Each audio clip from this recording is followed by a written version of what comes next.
चलिए next topic देखते हैं अब हम। नेक्स्ट लाइन देखिए, how wonderful is the living world. अगर हम सिंपली ट्रांसलेट करें तो इसका मीनिंग है लिविंग वर्ल्ड कितना शानदार है। पर आपके मन में यह क्वेश्चन आना चाहिए कि लिविंग वर्ल्ड वंडरफुल है मगर कैसे, क्योंकि कह देने से तो लिविंग वर्ल्ड शानदार नहीं बनता। कुछ तो ऐसी चीजें होंगी जिनके बेसिस पर हम ये कह रहे हैं। इसकी एक्सप्लेनेशन आपको नेक्स्ट लाइंस में मिल जाएगी। नेक्स्ट लाइन देखिए, the wide range of living types is amazing. जो हमारा लिविंग वर्ल्ड है इसमें डिफरेंट टाइप की स्पीसीज के ऑर्गेनिज्म हमें मिलते हैं। अब तक नंबर ऑफ स्पीसीज जो नोन है और जिनको डिस्क्राइब किया जा चुका है उनकी रेंज बिटवीन 1.7 टू 1.8 मिलियन है। अब आपको समझ आ गया होगा कि डाइवर्सिटी ऑफ लिविंग ऑर्गेनिज्म को हम अमेजिंग क्यों कहते हैं। तो चलिए अब आगे चलते हैं। नेक्स्ट लाइन देखिए, the extraordinary habitats in which we find living organism be it cold mountains, deciduous forests, oceans, fresh water lakes, deserts और hot springs leave us speechless.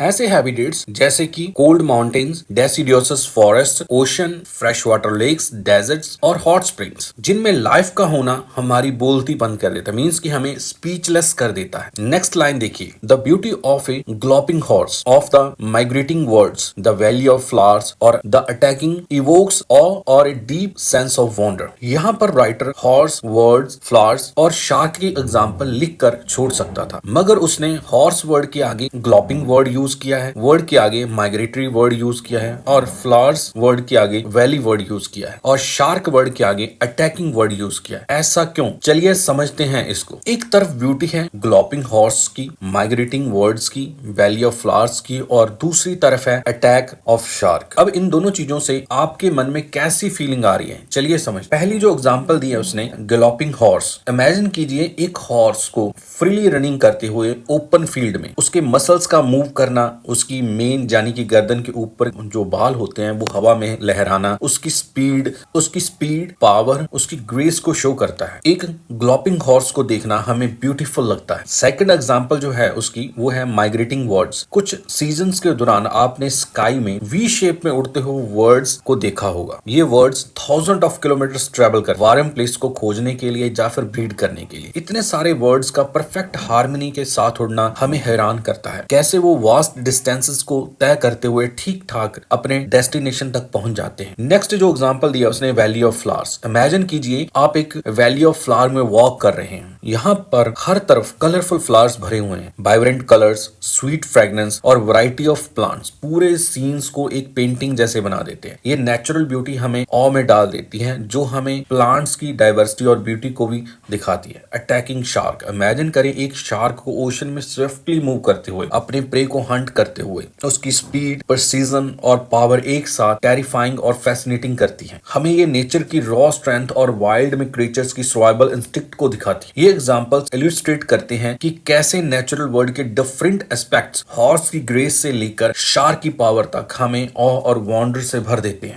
Next line देखिए, the ecological conflict and cooperation among members of a population and among populations of a community और even the molecular traffic inside a cell make us deeply reflect on what indeed is life। इस line में दो keywords हैं, ecological conflict और ecological cooperation. इन दोनों keywords को पहले पॉपुलेशन में, फिर पॉपुलेशन ऑफ कम्युनिटी में, फिर हम देखेंगे इनसाइड ऑफ सेल। एक पॉपुलेशन में इंडिविजुअल्स अक्सर लिमिटेड रिसोर्सेज जैसे कि फूड, वाटर और स्पेस के लिए कम्पीट करते हैं। एग्जाम्पल के लिए एक फॉरेस्ट में पीसेस के ट्री सनलाइट के लिए कम्पीट करते हैं, जैसे कि कुछ ट्री और ऊंचे हो जाते। इस कॉम्पिटिशन को नेचुरल सिलेक्शन की ड्राइविंग फोर्स माना जाता है, जैसे कि डार्विन फिंचेस में देखा गया था। यहाँ अलग अलग प्रकार के फूड के लिए अलग अलग आकार की वीक्स का एवोल्यूशन होना। अब हम कोऑपरेशन देखेंगे पॉपुलेशन में। दूसरी ओर कोऑपरेशन भी पॉपुलेशन में प्रेवलेंट होती है। एग्जांपल के लिए ecological cooperation among the member of a population is honey bees working together in a hive. Honey bees की कॉलोनी में वो जो हनी बीज हैं वो आपस में कैसे कोऑपरेशन करती हैं वो थोड़ा सा देखिए। वर्कर बीज कलेक्ट करती है नेक्टर्स को और फीड करती है कॉलोनी को। नर्स बीज जो होती हैं वो टेक केयर करती हैं लार्वा का। गार्ड बीज क्या करती है, प्रोटेक्ट करती हैं हाइव को फ्रॉम प्रीडेटर्स। जो क्वीन बी है वो क्या करती है, एग चेन का काम करती है जो इंश्योर करती है सर्वाइवल ऑफ द कॉलोनी। अब इस एग्जांपल में हमने समझा कि हनी बीज आपस में कैसे कोऑपरेशन करती है। अब आगे चलिए, अब हम देखेंगे इकोलॉजिकल कंफ्लिक्ट बिटवीन कम्युनिटी। तो उसके जो हम एग्जांपल लेते हैं, एक लॉयन और डियर की लेते हैं। देखिए यहाँ पर जो लॉयन एक डियर का शिकार करता है तो वो क्या है, एक डिफरेंट पॉपुलेशन के बीच कंफ्लिक्ट को दिखाता है। प्रीडेशन पॉपुलेशन साइज को कंट्रोल करने और इकोलॉजिकल बैलेंस को मेंटेन करने के लिए एसेंशियल है। नेक्स्ट अब हम कोऑपरेशन देखेंगे कम्युनिटी में। कई लिविंग ऑर्गेनिजम्स म्यूचुअल बेनिफिट के लिए कोऑपरेट करते हैं, जैसे कि हनी बीज अपने लिए नेक्टर कलेक्ट करती है फ्लावर्स से, साथ ही फ्लावर्स के लिए वो पॉलिनेशन का भी काम करती है। एक और एग्जांपल देखिए सिम्बायोसिस। सिम्बायोसिस क्या है, ये भी एक एग्जांपल है कम्युनिटी में कोऑपरेशन का। कैसे, जैसे कि लाइकन्स, जो फंगी और एल्गी के बीच एक सिम्बायोटिक रिलेशनशिप है। इसमें होता क्या है, फंगी और एल्गी दोनों एक दूसरे के लिए काम करते हैं। फंगी एल्गी को प्रोटेक्ट करती है और जो एल्गी है वो फोटोसिंथेसिस के जरिए फंगी के लिए फूड बनाती है। नेक्स्ट जो हमारे पास अब हम देखेंगे वो है ecological conflict inside the cell. Means कि molecular traffic inside a cell. Cell के अंदर एंजाइम्स वो प्रोटीन होते हैं जो केमिकल रिएक्शंस को स्पीड अप करते हैं। कभी कभी मल्टीपल एंजाइम्स एक ही सबस्ट्रेट के लिए compete करते हैं। यहाँ पर सबस्ट्रेट मींस कि जिस मॉलिक्यूल पर वो एक्ट करते हैं। ये कंपटीशन कंफ्लिक्ट का ही एग्जांपल है। अगर दो अलग अलग एंजाइम्स एक ही सबस्ट्रेट की जरूरत हो एक ही समय पर, तो एक दूसरे को वो क्या करेंगे, कंपटीशन देंगे। अब इस कंपटीशन में जो जीत जाएगा उससे रिलेटेड जो केमिकल रिएक्शंस हैं वो बहुत ज्यादा होंगी, और जो सेल के अंदर का प्रोडक्ट है उसका बैलेंस पे भी ये इफेक्ट डालेगी, जो केमिकल रिएक्शंस ज्यादा हो रही हैं। अब हम इकोलॉजिकल कोऑपरेशन देखेंगे इनसाइड ऑफ द सेल, कैसे वो कोऑपरेट करते हैं inside the cell. Protein essential molecule होता है जो सेल में वेरियस फंक्शन परफॉर्म करते हैं। एग्जांपल के राइबोसोम्स में सिंथेसिस होने के बाद प्रोटीन्स उन्हें अपनी प्रॉपर लोकेशन पर पहुंचाना जरूरी होता है ताकि वो इफेक्टिवली वर्क कर सके। इस प्रोसेस में अलग अलग सेल स्ट्रक्चर के बीच कोऑपरेशन इन्वॉल्व होता है। देखिए कैसे, जो हमारे पास एंडोप्लाज्मिक रेटिकुलम होता है वो प्रोटीन को क्या करता है, फोल्ड करता है और मॉडिफाई करने में मदद करता है। जो गोल्गी अपरेटस है उन्हें पैकिंग का काम करता है, और वेसल्स उन्हें उनके डेस्टिनेशन तक ट्रांसपोर्ट करते हैं। जब हम ऑर्गेनिज्म के बीच होने वाले इकोलॉजिकल कॉन्फ्लिक्ट और कोऑपरेशन को देखते हैं, चाहे वो पॉपुलेशन में हो, कम्युनिटी में हो, या फिर माइक्रोस्कोपिक लेवल पर किसी सेल के अंदर हो, तो यह हमें गहराई से इस पर सोचने के लिए मजबूर करते हैं कि एक्चुअल में जीवन क्या है। इस क्वेश्चन के अंदर दो छुपे हुए क्वेश्चंस हैं। नेक्स्ट लाइन देखिए, this question has two implicit questions within it. The first is a technical one and seek answer to what living is as opposed to the non-living. And the second is a philosophical one and seek answer to what the purpose of life is. As a scientist, we shall not attempt answering the second question. We will try to reflect on what is living. Technical question, what is living? यह question इस बात को समझाने के लिए है कि living और नॉन लिविंग में अंतर क्या है। For example, what makes a tree alive, what a rock not? इसका जवाब उनकी कैरेक्टरिस्टिक्स में छिपा हुआ है जो लिविंग ऑर्गेनिज्म में होती हैं, such as a reproduction, response to stimuli and metabolism, that non living things do not possess. तो नॉन लिविंग थिंग्स में ये चीजें नहीं होती। Philosophical question, what is the purpose of life? यह सवाल, यह क्वेश्चन जीवन के गहरे अर्थ को समझाने के बारे में है। It means it's more about what life exist, what is ultimate goal. लेकिन as a scientist we shall not attempt answering the second question, we will try to reflect on what is living. तो चलिए अब हम आगे चलते हैं। Living world,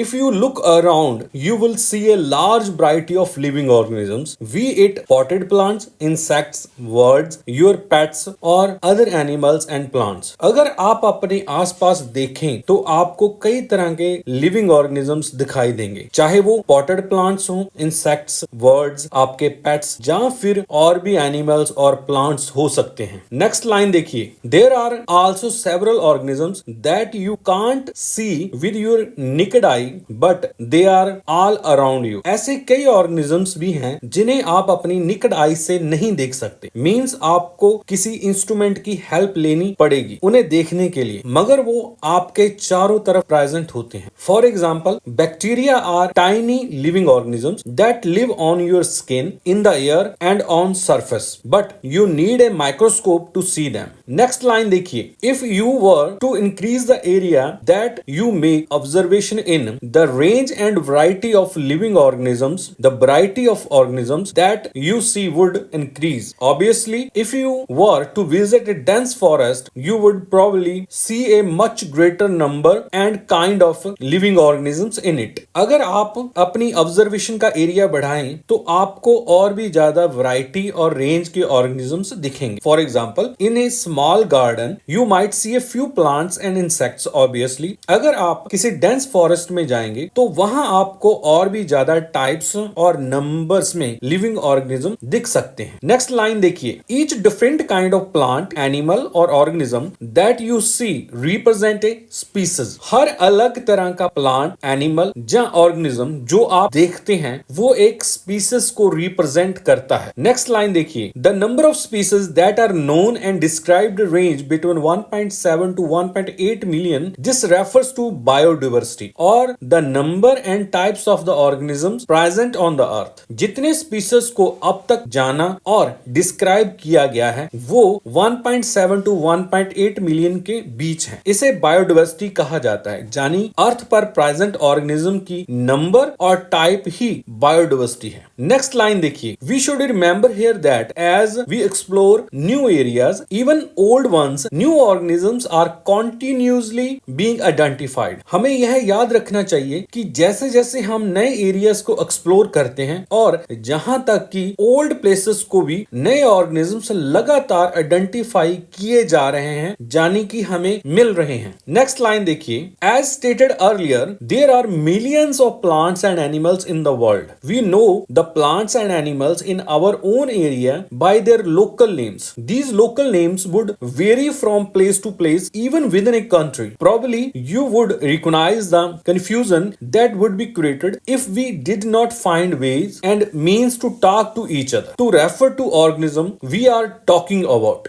जैसे कि पहले बताया गया है कि दुनिया में लाखों प्लांट्स और एनिमल्स हैं. हम अपने एरिया में प्लांट्स और एनिमल्स को उनके लोकल नेम से जानते हैं. ये लोकल नेम्स एक प्लेस से दूसरी प्लेस, यहाँ तक कि एक ही देश के अंदर भी बदल सकते हैं. आप शायद उस कंफ्यूजन को समझ सकते हैं जो तब पैदा हो सकती है अगर हम ऑर्गेनिजम्स के बारे में बात करते समय एक दूसरे से कम्युनिकेट करने के लिए कोई कॉमन तरीका ना अपनाएं. नेक्स्ट लाइन देखिए, hence there is a need to standardise the naming of living organisms such that a particular organisms is known by the same name all over the world. This process is called nomenclature. इसलिए living organisms के naming को standardise करने की जरूरत है ताकि एक particular organism को पूरी दुनिया में एक ही नाम से जाना जाए. इस प्रोसेस को नॉमेनक्लेचर कहा जाता है. अलग अलग प्लेसेस पर अलग अलग लोकल नेम से होने वाली कंफ्यूजन को अवॉइड करने के लिए साइंटिस्टों ने एक सिस्टम बनाया जिसमें हर ऑर्गेनिज्म को एक यूनिवर्सल नाम दिया जाता है. इस सिस्टम को नॉमेनक्लेचर कहा जाता है. जैसे कि मैंगो को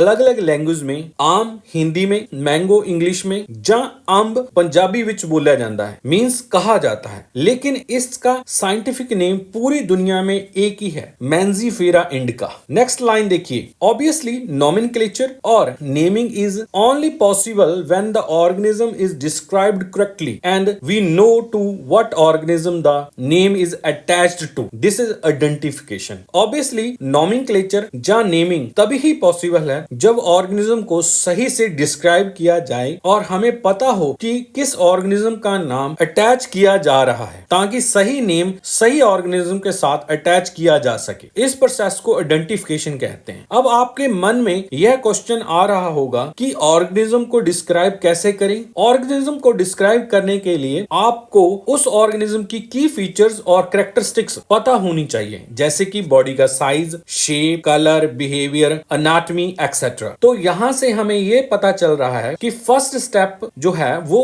कैरेक्टराइजेशन है, नेक्स्ट स्टेप जो है वो आइडेंटिफिकेशन है. According to NCERT next step classification है और उसके बाद नॉमेनक्लेचर है. फॉर एग्जाम्पल, पैंथेरा लियो नाम या नेम देने से पहले साइंटिस्टों ने लॉयन की कैरेक्टरिस्टिक्स जैसे कि उसका साइज गोल्डन फॉर और उसकी दहाड़ को स्टडी किया ताकि ये कंफर्म किया जा सके कि यह सही में ही लॉयन ही है। अगर आपको अभी भी क्लियर नहीं हुआ, डोंट वरी, आगे हम और डिटेल में स्टडी करेंगे। नेक्स्ट लाइन देखिए, in order to facilitate the study the number of scientist have established procedures to assign a scientific name to each known organism. This is acceptable to the biologists all over the world. For plants, scientific names are based on agreed principles and criteria which are provided in International Code for Botanical Nomenclature. You may ask, how are the animals named? Animal taxonomists have evolved International Code of Geological Nomenclature. Study को आसान बनाने के लिए कई साइंटिस्टों ने हर known organism को एक scientific नाम देने के लिए प्रोसीजर एस्टेब्लिश किए हैं। ये नाम बायोलॉजिस्ट द्वारा पूरी दुनिया में एक्सेप्टेबल होते हैं। प्लांट्स के लिए साइंटिफिक नेम्स एग्रीड प्रिंसिपल्स और क्राइटेरिया पर बेस्ड होते हैं जो इंटरनेशनल कोड फॉर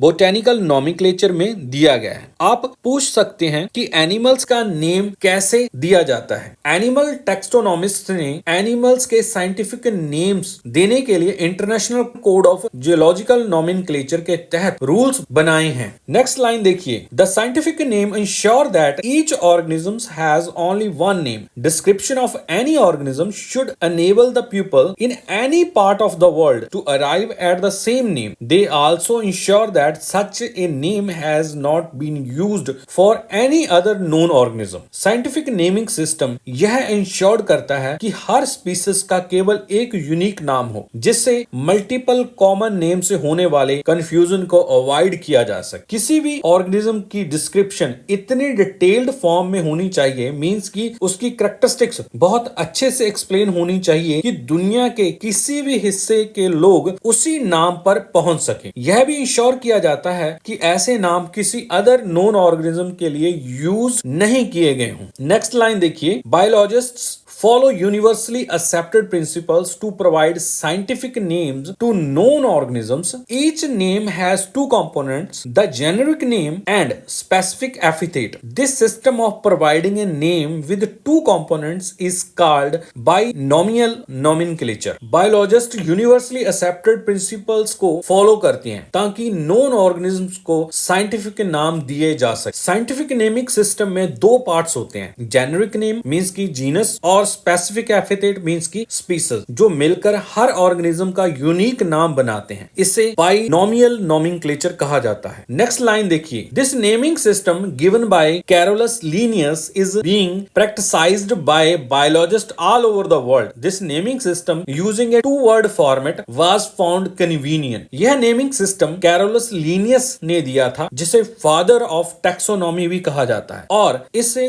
दुनिया भर के बायोलॉजिस्ट द्वारा अपनाया गया है। यह 2 words के फॉर्मेट का यूज करते हुए साइंटिफिक नेम प्रोवाइड करने का कन्वीनियंट मेथड माना गया है। एग्जांपल के लिए मैंगो का साइंटिफिक नेम मैंजीफीरा इंडिका है। नेक्स्ट लाइन देखिए, the scientific name of mango is written as a Mangifera indica. Let us see how it is a binomial name. In this name Mangifera represents the genus while indica is a particular species और a specific epithet. Mango का scientific name Mangifera indica है। आइए देखते हैं कि यह कैसे एक बाइनोमियल नेम है। इस नेम में मैंजीफीरा जीन्स को रिप्रेजेंट करता है, जबकि इंडिका एक पर्टिकुलर स्पीसीज या स्पेसिफिक एपिथेट को रिप्रेजेंट करता है। अब हम अदर यूनिवर्सल रूल्स को देखते हैं। नेक्स्ट लाइन देखिए, biological names are generally in Latin और written in italics. They are Latinized और derived from Latin irrespective of their origin. Biological name आमतौर पर लैटिन में होते हैं और इटैलिक्स में लिखे जाते हैं। ये नेम चाहे उनका ओरिजिन कुछ भी हो, लैटिन में लैटिनाइज्ड या डिराइव्ड किए जाते हैं। नेक्स्ट लाइन देखिए, the first word in biological name represent the genus while the second component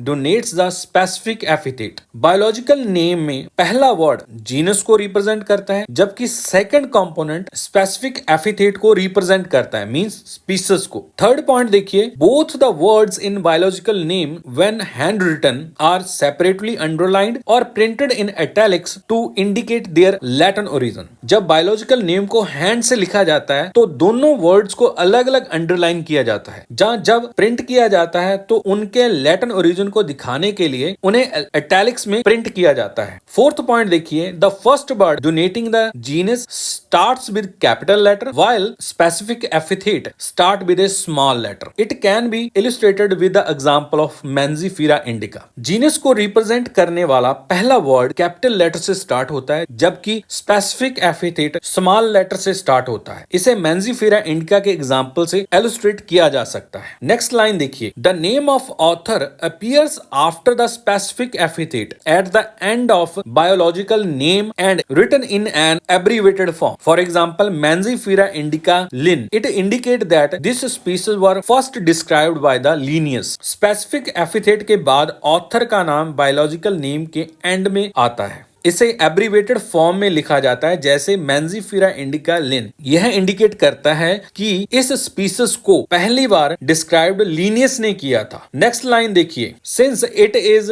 nearly impossible to study all the living organisms it is necessary to devise some means to make this possible. This process is classification. क्योंकि सभी living organism को individually study करना लगभग impossible है, इसे possible बनाने के लिए कुछ मेथड्स का यूज करना जरूरी हो जाता है। इस प्रोसेस को क्लासिफिकेशन कहा जाता है। For example, instead of studying every single type of tree separately, scientist group them into broader categories like deciduous trees and coniferous trees. Next line देखिए, classification is the process by which anything is group into convenient categories based on some easily observable characters. Classification process जिसमें किसी भी चीज को आसानी से observable character के basis पर कन्वीनियंट कैटेगरीज के ग्रुप में बांटा जा सकता है। आगे एग्जांपल से समझते हैं इसको। नेक्स्ट लाइन देखिए, for example we easily recognise groups such as a plants और एनिमल्स और डॉग्स, कैट्स और insects. The moment we use any of these term we associate certain characters with the organism in that group. हम आसानी से ऐसे groups को recognise कर सकते हैं जैसे कि प्लांट्स, एनिमल्स, डॉग्स, कैट्स या इंसेक्ट्स। जैसे ही हम इनमें से किसी भी टर्म को यूज करते हैं, हम उस ग्रुप के ऑर्गेनिज्म के साथ कुछ स्पेसिफिक कैरेक्टर्स को एसोसिएट करते हैं। नेक्स्ट लाइन देखिए, what image do you see when you think of a dog? Obviously each one of us will see dogs and not a cats. Now if we were to think of Alsatian we know what we are talking about. जब आप dog के बारे में सोचते हैं तो आपके मन में कौन सी इमेज आती है? जाहिर है हम में से हर एक डॉग्स को ही देखता है, ना कि कैट्स को। अगर हम अब अल्सेशन के बारे में सोचते हैं तो हम जानते हैं कि हम किसके बारे में बात कर रहे हैं। नेक्स्ट लाइन देखिए, similarly suppose we were to say mammals you would of course think of animals with external ears and body hairs. Likewise in plants, if we try to talk of wheat, the picture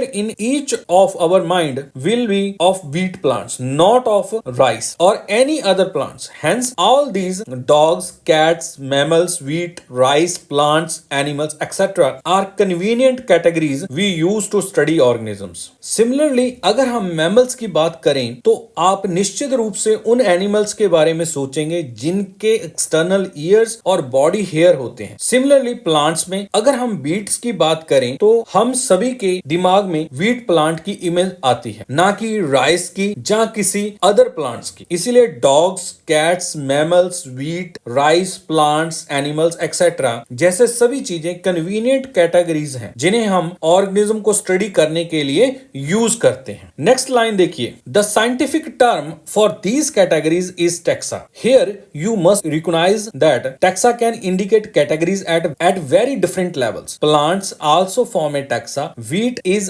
also a taxa. Similarly, animals, mammals, dogs are all taxa. But you know that a dog is a mammal and mammals are animals. Therefore, animals, mammals and dogs represented taxa at different level. In categories के लिए scientific term taxa है। आपको यह समझना चाहिए कि taxa different level पर categories को इंडिकेट कर सकता है। प्लांट्स भी एक टैक्सा है, वीट भी एक टैक्सा है, इसी तरह एनिमल्स, मैमल्स और डॉग्स भी सभी टैक्सा है। लेकिन आप जानते हैं कि एक डॉग एक मैमल है और मैमल्स एनिमल्स हैं, इसीलिए एनिमल्स, मैमल्स और डॉग्स अलग अलग लेवल पर टैक्सा को रिप्रेजेंट करते हैं। नेक्स्ट लाइन देखिए, hence based on characteristics all living organisms can be classified into different taxa. This process of classification is taxonomy. इसीलिए कैरेक्टरिस्टिक्स के आधार पर सभी लिविंग ऑर्गेनिज्म को डिफरेंट टैक्सा में क्लासिफाई किया जाता है। क्लासिफिकेशन की इस प्रोसेस को टैक्सोनॉमी कहा जाता है। फॉर एग्जांपल, मैमल्स की अगर हम बात करें तो वार्म ब्लडेड होते हैं, वो उनकी बॉडी पे हेयर्स होते हैं और वो अपने जंग वंस को मिल्क पिलाते हैं या उन्हें फीड करते हैं। तो बर्ड्स में अगर हम देखें, बर्ड्स के फीदर्स और वो क्या करते हैं,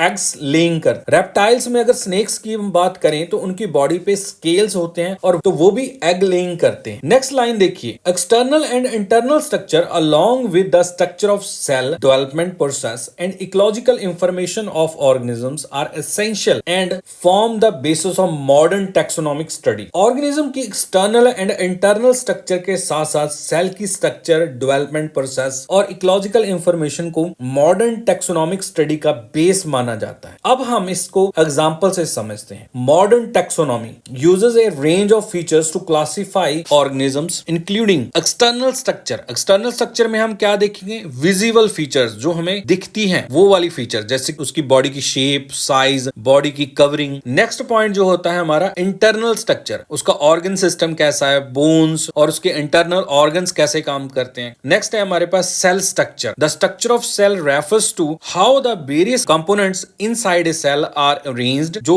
सेल के अंदर के कंपोनेंट्स हैं वो कैसे अरेंज्ड हैं, उनका फंक्शन क्या है, कैसे वो फंक्शन करते हैं। इंटरनल कंपोनेंट्स क्या क्या है, जैसे कि न्यूक्लियस है, माइटोकॉन्ड्रिया है, सेल मेम्ब्रेन है, सेल वाल्स हैं जो कि प्लांट्स के सेल्स होते हैं उनमें पाई जाती है। ये हमें हेल्प करती है क्लासिफाइंग द ऑर्गेनिजम्स। नेक्स्ट है हमारे पास डेवलपमेंट प्रोसेस। ये क्या बताता है हमें, stages an organism grow through in its life, for example from egg to adult. Next है हमारा इकोलॉजिकल इंफॉर्मेशन। इकोलॉजिकल इंफॉर्मेशन में क्या है, how an organism interact with its environment. तो ऑर्गेनिज्म वो अपने एनवायरनमेंट के साथ कैसे इंटरेक्ट करता है, उसका हैबिटेट क्या है, फूड सोर्सेस क्या है उसके। नेक्स्ट लाइन देखिए, hence characterization, identification, classification and nomenclature are the processes that are basic to taxonomy. इसीलिए characterization, identification, classification and nomenclature वो प्रोसेसेस हैं जो टैक्सोनॉमी के लिए बेसिक माने जाते हैं। अब हम इसे एग्जांपल से समझेंगे। टैक्सोनॉमी इन्वॉल्व्स 4 की स्टेप्स। अगर हम एग्जांपल लें कि आपको कोई फ्रॉग मिला है जो अभी अभी आप लोगों ने डिस्कवर किया है, तो सबसे पहले क्या करेंगे, हम उसकी कैरेक्टराइजेशन देखेंगे। सबसे पहले describing the key features of an organism.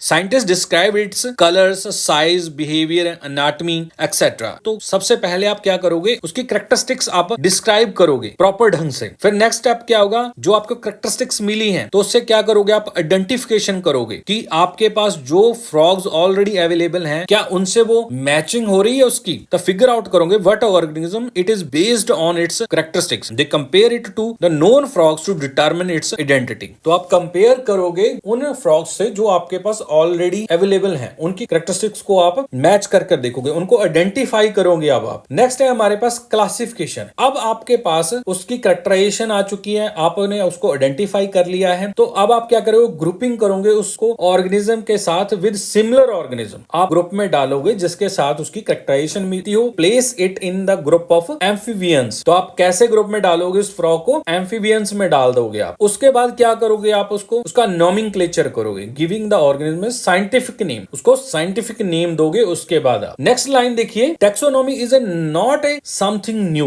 Humans beings have always been interested in knowing more and more about the various kind of organism, particularly with reference to their own users. Taxonomy कोई नई चीज नहीं है। Human हमेशा various kind of organism के बारे में ज्यादा से ज्यादा जानने में इंटरेस्ट रखते रहे हैं, खासकर जब यह उनके अपने यूजर्स से जुड़ा हो तब। नेक्स्ट लाइन देखिए, in the early days humans being needed to find sources of their basic need of food, clothing and shelter, hence the earliest classification were based on the uses of of various organisms. Starting के दिनों में humans को अपने basic needs जैसे कि food, clothing और shelter के लिए सोर्सेज ढूंढने की जरूरत थी। इसीलिए सबसे अर्लीस्ट क्लासिफिकेशन डिफरेंट ऑर्गेनिज्म के यूजेस के बेसिस पर की गई थी। नेक्स्ट लाइन देखिए, humans begin were since a long not only interested in knowing more about different kind of organisms and their diversities but also the relationship among them. This branch of study was referred to as a systematics. Human beings old time से ही न केवल different kind के organisms और उनकी diversity के बारे में जानने में इंटरेस्ट रखते थे, बल्कि उनके बीच के रिलेशनशिप के बारे में भी जानना चाहते थे। इस स्टडी की ब्रांच को सिस्टेमेटिक्स कहा जाता है। नेक्स्ट लाइन देखिए, the word systematics is derived from the Latin word systema, which means systematic arrangement of organisms. Linnaeus used Systema Naturae as the title of his publication. Systematics word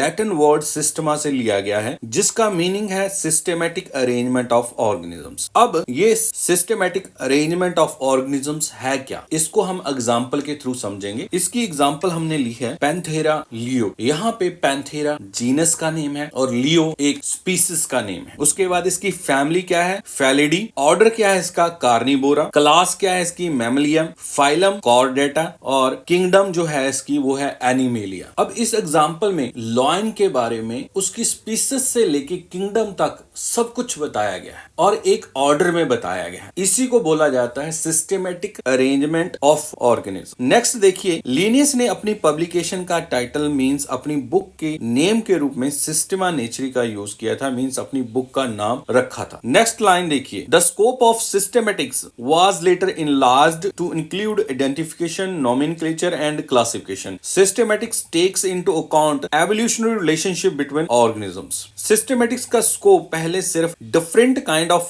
organisms और उनकी diversities और उनके बीच के relationship के बारे में जानने तक ही सीमित था, लेकिन बाद में सिस्टेमेटिक्स के स्कोप को एक्सपेंड कर इसमें आइडेंटिफिकेशन, नोमेनक्लेचर एंड क्लासिफिकेशन को भी इंक्लूड कर लिया गया, जिसे हम टैक्सोनॉमी भी कहते हैं। सिस्टेमेटिक्स अब सिर्फ फिजिकल कैरेक्टरिस्टिक्स पर ऑर्गेनिज्म को ग्रुप्स में बांटने तक नहीं, बल्कि यहाँ एवोल्यूशनरी रिलेशनशिप को भी ध्यान में रखता है। इसका मतलब है कि ऑर्गेनिजम्स को उनके कॉमन एंसेस्टर्स और एवोल्यूशन के बेसिस पर ग्रुप में बांटा जाता है, ना कि सिर्फ उनके अपीयरेंस पर। फॉर एग्जाम्पल, जैसे ईगल और बैट्स दोनों के पास विंग्स होते हैं, ये दोनों उड़ सकते हैं, लेकिन एवोल्यूशनरी ओरिजिन अलग अलग होने के कारण इन्हें अलग कैटेगरीज में रखा जाता है। जैसे कि ईगल को इबिस क्लास में रखा जाता है, जबकि बैट्स को मैमलिया क्लास में रखा जाता है। नेक्स्ट